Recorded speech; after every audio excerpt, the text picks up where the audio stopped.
వాళ్ళని గురగుర గుంజుకుంటా పోయి జీబులు ఎక్కించి వ్యాన్లు ఎక్కించి స్టేషన్లలో పడేసింది తప్ప వాళ్ళ వాదనను వినేటువంటి ఒక ప్రయత్నం చేయలే. సరే అని ప్రిలిమ్స్ రాసిండు విద్యార్థులు. రాసిన తర్వాత ఏం చేసిండు? బీసీ ఎస్సీ ఎస్టీ విద్యార్థులకు న్యాయం చేయడం కోసము రాజ్యాంగానికి అనుగుణంగా తీసుకొచ్చినటువంటి జియో 55ని తుంగలో దొక్కి ఎస్సీ ఎస్టీ బీసీ విద్యార్థులకు అన్యాయం చేసేటువంటి జియో 29 తీసుకొచ్చారు. ఈ జియో వల్ల మా బతుకులు ఆగమైతాయి, మా జీవితాల్లో చీకట్లు నిండుతాయి, కాబట్టి దయచేసి ఈ జియోను రద్దు చేయమని చెప్పి ఇటు విద్యార్థులు, నిరుద్యోగులు, ఇటు ప్రతిపక్ష పార్టీలుగా మేము కూడా దానికి వ్యతిరేకంగా పోరాటం చేసినాం. ఎంతమంది రోడ్డెక్కి? వేల మంది రోడ్డెక్కి సామాజిక న్యాయానికి వ్యతిరేకంగా, రాజ్యాంగ ప్రాథమిక సూత్రాలకు వ్యతిరేకంగా ఈ ప్రభుత్వం వ్యవహారం చేస్తా ఉంది. దీన్ని రద్దు చేయాలి. ఎట్టి పరిస్థితుల్లో కేసీఆర్ గారు తీసుకొచ్చినటువంటి జియో 55 తీసుకురావాలని చెప్పి నెత్తి నోరు మొత్తుకున్నా కూడా ప్రభుత్వం వినలేదు. సరే అయినా కూడా భరించింది. దాని తర్వాత ఏం చేసిండ్రు? ప్రిలిమ్స్ కి 1:50 కాదు 1:100 పిలవమంటే లేదు 1:50 మేము పిలుస్తామని చెప్పి మొండికేసి మరి 1:15 పిలిచారు. అది అయిపోయింది. మెయిన్స్ రాసిన తర్వాత ఫలితాలు ఇచ్చిండు. అక్కడ మొదలైంది అసలు కథ. ఈ ఫలితాలు ఇవ్వగానే ఈ జనార్దన్ నాకు ఫోన్ చేశాడు, అన్న ఈ ఫలితాలు అంతా గందరగోళంగా ఉన్నాయి, మనం అందరం కూడా ఒక సమావేశం కావాలి అని చెప్పి ఇదే సోమాజి కూడా ప్రెస్ క్లబ్ పిలిచాం. సరైన, ఎందుకంటే పాపం ఈ సమస్యల మీద నిత్యం అధ్యయనం చేస్తూ ఉంటాడు, ఈ అందరినీ ఊడగొట్టి పోరాటం కూడా చేస్తూ ఉంటాడు, కాబట్టి ఈయన మాట్లాడింది ఏదో ట్రూత్ అయి ఉంటుంది అని చెప్పి నేను ఒకసారి మొత్తం రిజల్ట్స్ అని చూసిన. ఎంత ఘోరం అది, ఎంత అన్యాయం అది. తెలుగు మీడియం వాళ్ళు 40% మంది రాస్తే కేవలం 8-9% మంది మాత్రమే క్వాలిఫై అవుతారా? అంటే తెలుగు మీడియం చదువుకున్నాడు అక్కర రాడా? తెలుగు భాష కోసం, తెలుగు ఆత్మ గౌరవం కోసం పోరాటం చేసినటువంటి గడ్డ ఈ తెలుగు గడ్డ. తెలంగాణ యాస కోసం, తెలంగాణ భాష కోసం ఢిల్లీ మెడలు వంచినటువంటి ప్రాంతం ఈ తెలంగాణ ప్రాంతం. ఇటువంటి ప్రాంతంలో ఈరోజు అసలు తెలుగు మీడియం వాడు అక్కర రాడు, తెలుగు మీడియం వాడు ఏ ఉద్యోగాన్ని చేయడానికి అర్హుడు కాదు అని చెప్పి బోర్డు పెట్టేటువంటి ఒక ప్రయత్నం ఈరోజు రేవంత్ రెడ్డి గారి ప్రభుత్వం చేస్తా ఉంది. ఇది వాస్తవం కాదా అని నేను అడుగుతా ఉన్నా. 40% మంది రాస్తే 40% మంది తెలుగు మీడియం విద్యార్థులు క్వాలిఫై కావాలి. ఈ మధ్యకాలంలో గ్రూప్ 2లో కూడా అదే పరిస్థితి. ఈ మధ్యకాలంలో నేను వరంగల్లో ఉంటే నా దగ్గరికి ఒక 6 వచ్చిండు. దసరా రోజు, కరెక్ట్ దసరా రోజే వచ్చింది నా దగ్గరికి. 6 ఒకటే ఫోన్లు ఆ ముందు రోజు నుండి, అన్న మేము ఒక్కసారి కలవాలి, మీతో ఒకసారి మాట్లాడాలి అంటే, ఎవరు మీరంటే గ్రూప్ 1 ఆస్పిరెంట్స్ అన్నారు. అరే దసరా కదా, మీకు దసరా ఉంది కదా, దసరా అయిపోయినా కలుద్దామంటే లేదన్నా మాకేం పండుగ ఉన్నది, మా పండుగలన్నీ పోయినాయిగా, మీతోని కొంత సమయం మేము మాట్లాడాలి అంటే సరే అని నేను రమ్మని చెప్పిన మా ఇంటికి వచ్చాను. 6 వచ్చింది. 6లో 5 యూపీఎస్సీ మెయిన్స్ వరకు వెళ్ళింది. యూపీఎస్సీ మెయిన్స్ వరకు వెళ్ళిన వాళ్ళు 5, దాంట్లో ఒక అతను ఇంటర్వ్యూ కూడా పోయింది. యూపీఎస్సీ మెయిన్స్కి వెళ్ళి ఇంటర్వ్యూకి వెళ్ళి ఇక్కడ గ్రూప్ 1 రాస్తే కనీసం 380-390 మార్కులు కూడా రాలే. నేను అడిగినా మీకు ఎందుకు రాలే అంటే, అన్నా మేము తెలుగు మీడియంలో రాసినామని చెప్పి. తెలుగు మీడియంలో రాసినటువంటి వాడు యూపీఎస్సీ మెయిన్స్ దాకా వెళ్ళగలుగుతాడు, యూపీఎస్సీ ఇంటర్వ్యూ దాకా వెళ్ళగలుగుతాడు, కానీ గ్రూప్ 1 అర్హుడు కాదా అని చెప్పి ఈ సందర్భంగా మేము ప్రభుత్వాన్ని ప్రశ్నిస్తా ఉన్నాం.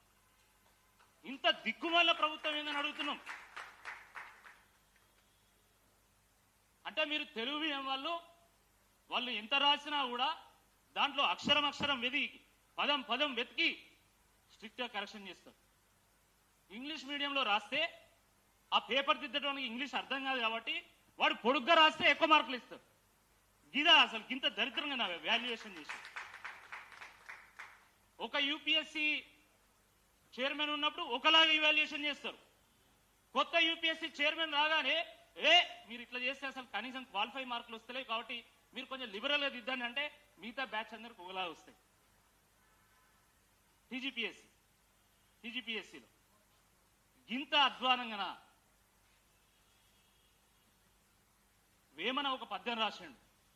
ఆత్మశుద్ధి లేని ఆచారమేలా, బాండశుద్ధి లేని పాకమేలా, చిత్తశుద్ధి లేని శివపూజలేలరా విశ్వధావిరామ వినురవేమ అని రాశాడు.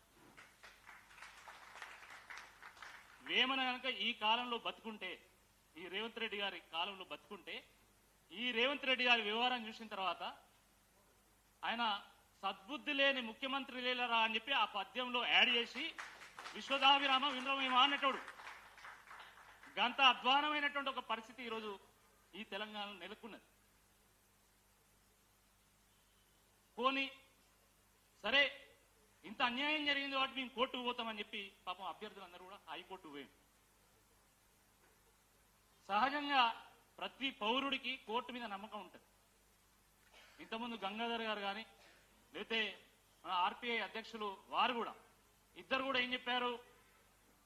రాజ్యాంగం పట్ల నమ్మకం ఉండాలి, చట్టాల పట్ల నమ్మకం ఉండాలి, న్యాయస్థానాల పట్ల నమ్మకం ఉండాలంటారు. ఎందుకంటే ఎట్లనన్నా చేసి అది మనల్ని కాపాడుతానేటువంటి ఒక విశ్వాసం.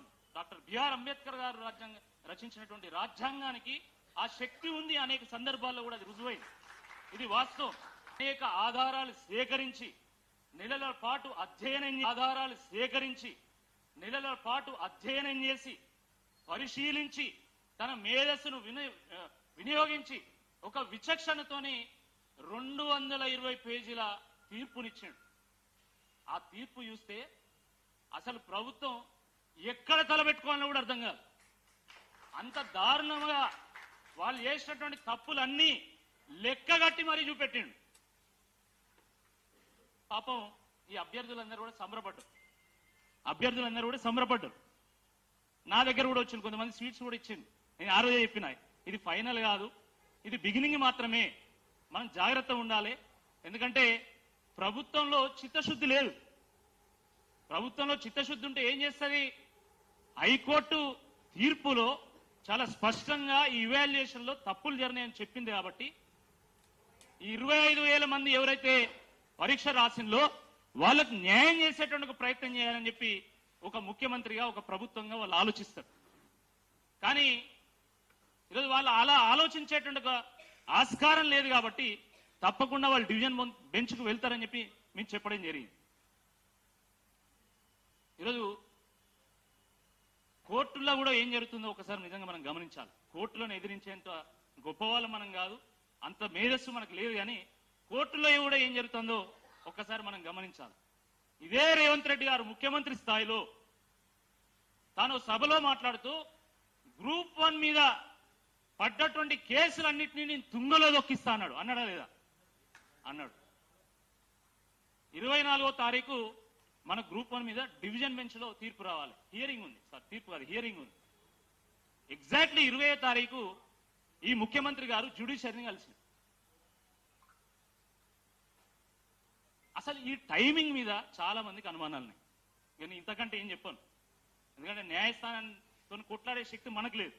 న్యాయస్థానాన్ని తప్పుపట్టేంత స్థాయి మనది కాదు. కాబట్టి ఆ టైమింగ్ మీద ఈరోజు సర్వత్రా చర్చ జరుగుతుంది. చర్చ జరిపేటోడు ఆల్తుఫాల్తోడు కాదు.